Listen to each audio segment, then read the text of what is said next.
Poissons, bienvenue sur la chaîne pour votre tirage général. Ceux qui me découvrent, soyez les bienvenus. Cette chaîne est la vôtre. J'espère que vous allez tous très bien. Bon, nous avons deux arcanes majeurs que sont la papesse et l'ermite. Nous avons également l'impératrice. Nous avons cavalier de coupe, de coupe, roi d'épée, le karma. On a cet arcane majeur là aussi. Ah oui, la roue de la fortune. C'est un tirage où vous semblez être protégé, quand même. Hein. Vous avez une puissante protection, ça se voit très fortement, ce qui vous permet d'être plutôt apaisé. Allez, on y va tout de suite. On va voir qu'est-ce que ça donne. Vous entrez effectivement avec cette énergie d'un assez bienveillant, où on est dans une relation avec quelqu'un qui est vraiment un cadeau de la vie. On a l'impression de fusionner, de se faire des jolis cadeaux, on est dans une forme de respect mutuel, on a l'impression peut-être d'avoir trouvé sa flamme jumelle, sa flamme de cœur, quelle que soit votre activité, que ce soit sentimentale ou professionnelle, on a affaire à deux personnes qui s'entendent vraiment bien et qui font plein de choses ensemble. Vous voyez, c'est un peu ça, comme elles sont unifiées ensemble, elles font corps, vous faites corps avec une personne, ou du moins vous désirez faire corps avec une personne. Alors, ce qui se passe dans votre présent, par contre, c'est le fait d'être toujours... Il y a des choses qui relèvent de la stratégie. Je ne sais pas si c'est vous qui êtes stratégique pour maintenir cette connexion à l'autre, ou si vous faites un cheminement intellectuel pour dire de voir que jusqu'à présent, il y a pu y avoir des déceptions.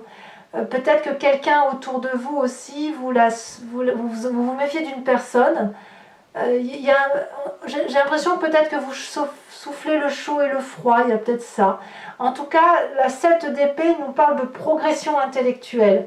C'est-à-dire qu'il y a eu une méfiance, on l'a vu, on l'a capté, et de ce fait, on se met intellectuellement sous protection pour grandir, vous voyez, pour mieux apprendre de la vie. On apprend quelque chose de la vie.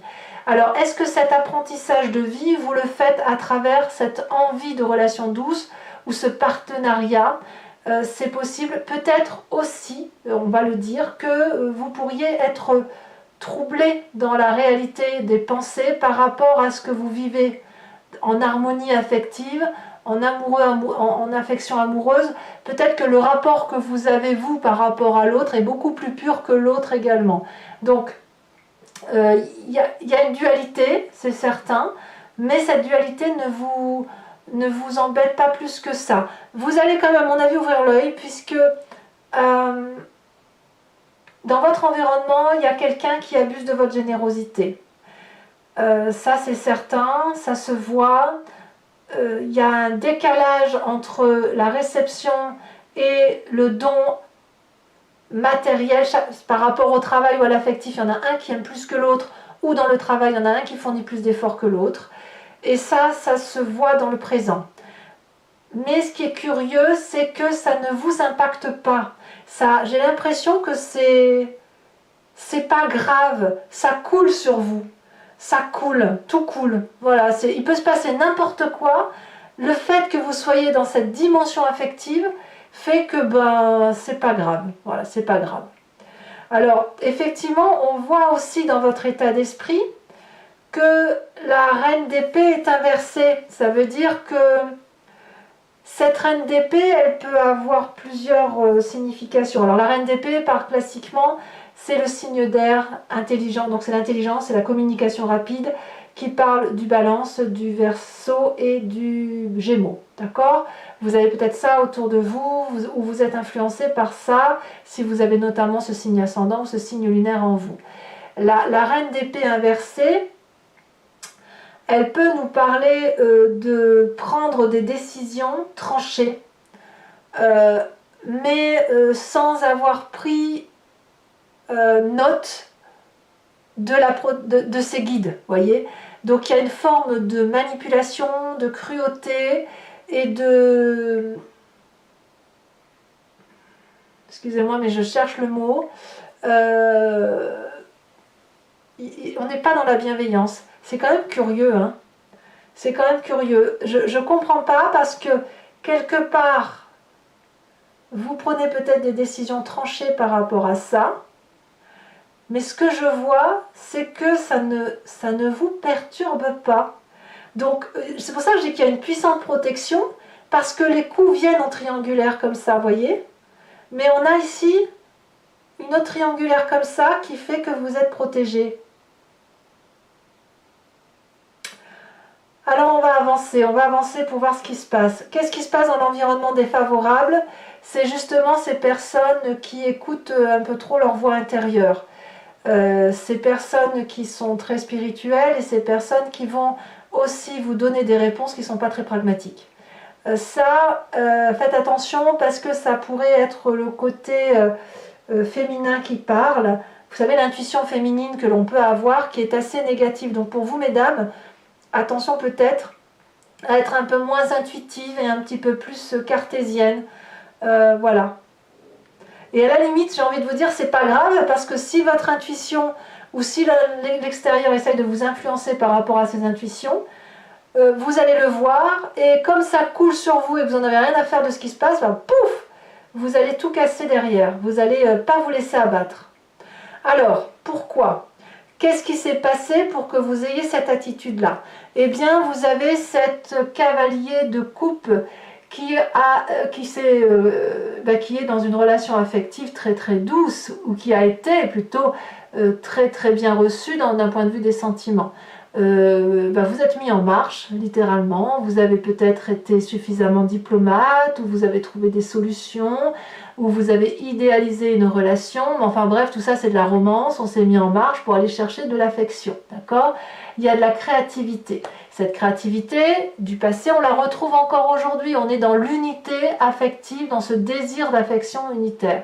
Et puis, ça a été jusqu'à impacter votre inconscient, la façon dont vous êtes construit avec cette 4 d'épée inversée, qui fait que votre inconscient, puisqu'il est blindé d'eau, l'eau c'est les émotions, et ben il peut être ce poisson qui va de l'avant, qui fonce, qui va vers le succès et qui entérine son succès. Et donc il investit le monde. Vous sortez en quelque sorte d'une sorte d'endormissement et vous êtes prêt à agir. Du moins votre corps est prêt à agir. Il est blindé d'eau.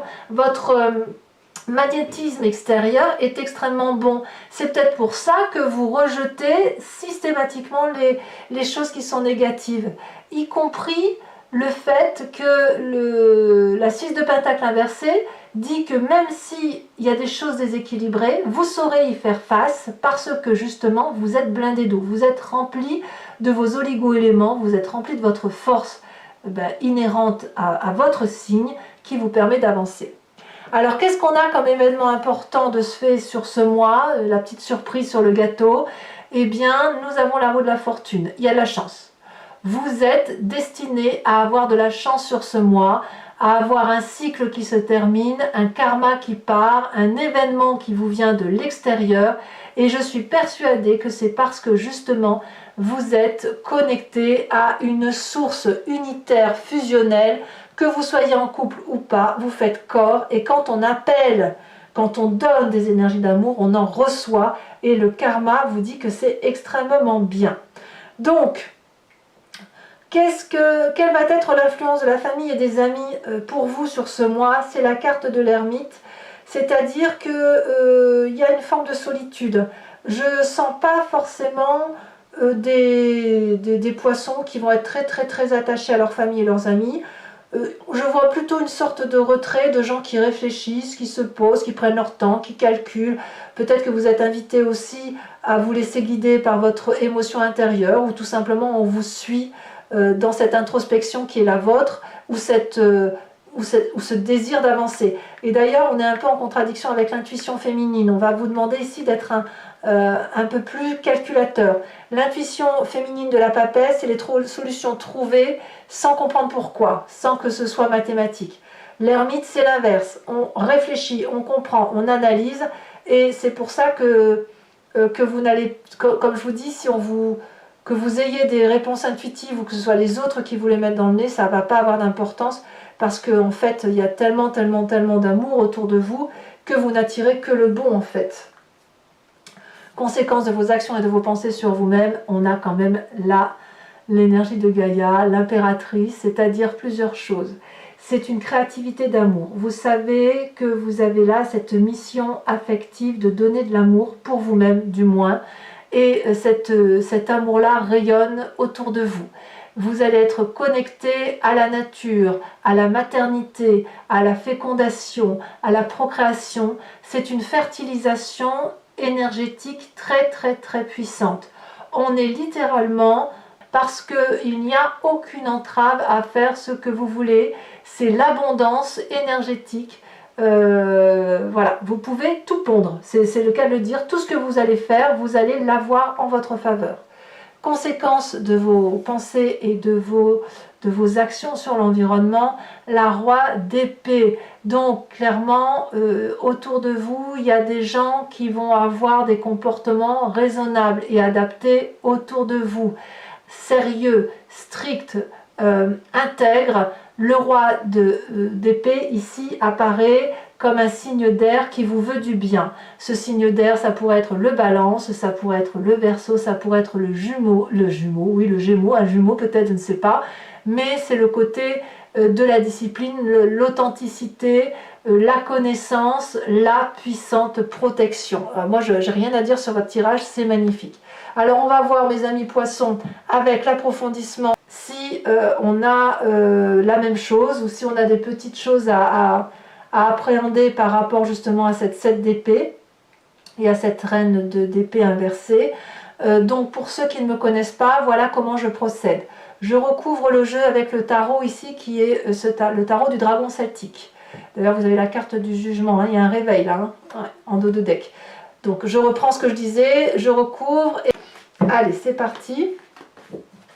Qu'est-ce qu'on a sur cette 2 de coupe? On a la lune.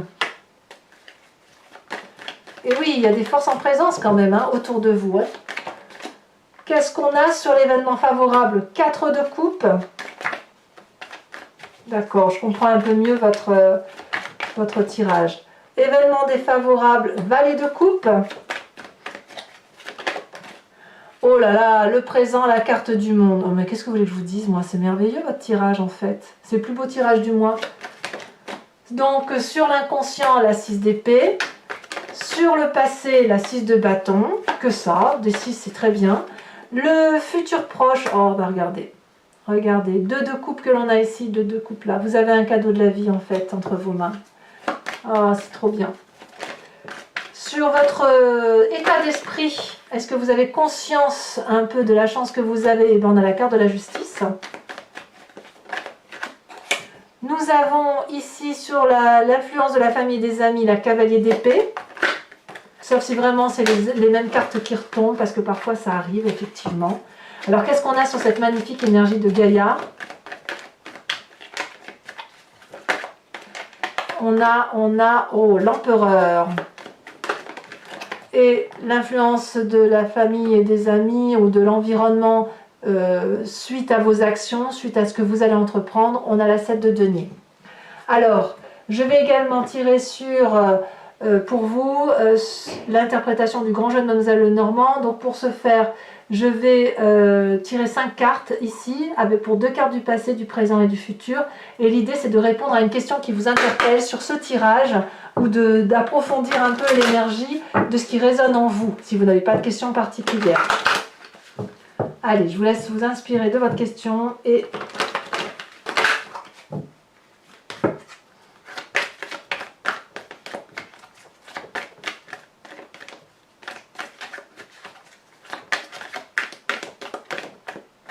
Nous avons ici la 2 de cœur. Encore une 2 de cœur, c'est fou ça. Allez, deuxième carte pour mes amis poissons.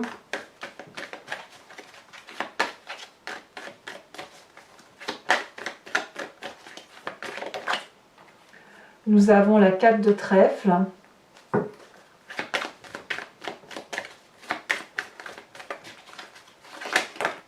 Vous vous présenter avec ce roi de carreau.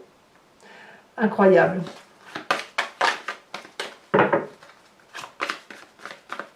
Et les deux prochaines cartes, nous avons le masculin, le consultant.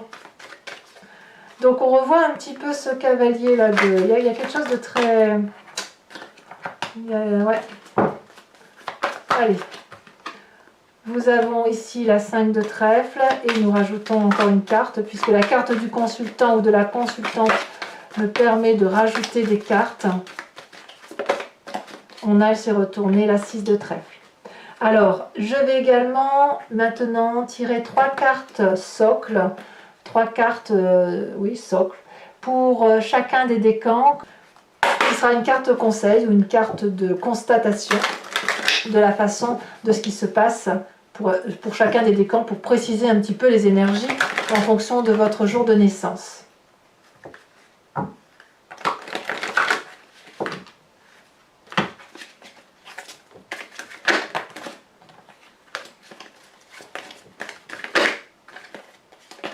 Nous avons ici l'expert pour le premier décan.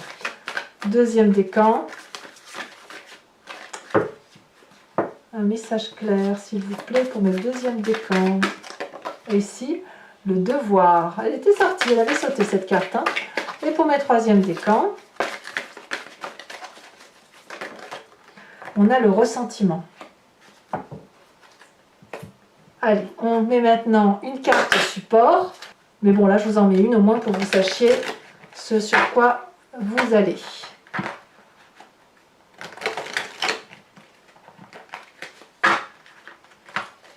Alors, sur l'expert, nous avons ici, elle se détache. Ah, l'oiseau. Sur le devoir, nous avons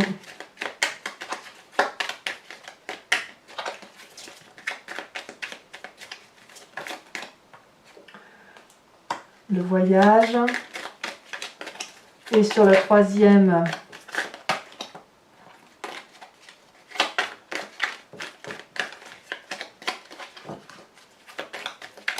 décan, nous avons le ressentiment. Ben oui, là c'est très très clair. Voilà mes amis poissons, je vous remercie de liker, de commenter bien sûr parce que j'adore avoir votre ressentiment, j'adore avoir votre impression sur le tirage, de liker aussi tout simplement ou de partager si vous voulez faire plus. N'hésitez pas aussi à vous abonner, c'est important pour moi, pour le soutien de la chaîne. Et dans tous les cas, je vous souhaite un excellent mois, plein de protection, plein de rayonnement amoureux et affectif. Et je vous dis à très bientôt. Bisous bisous.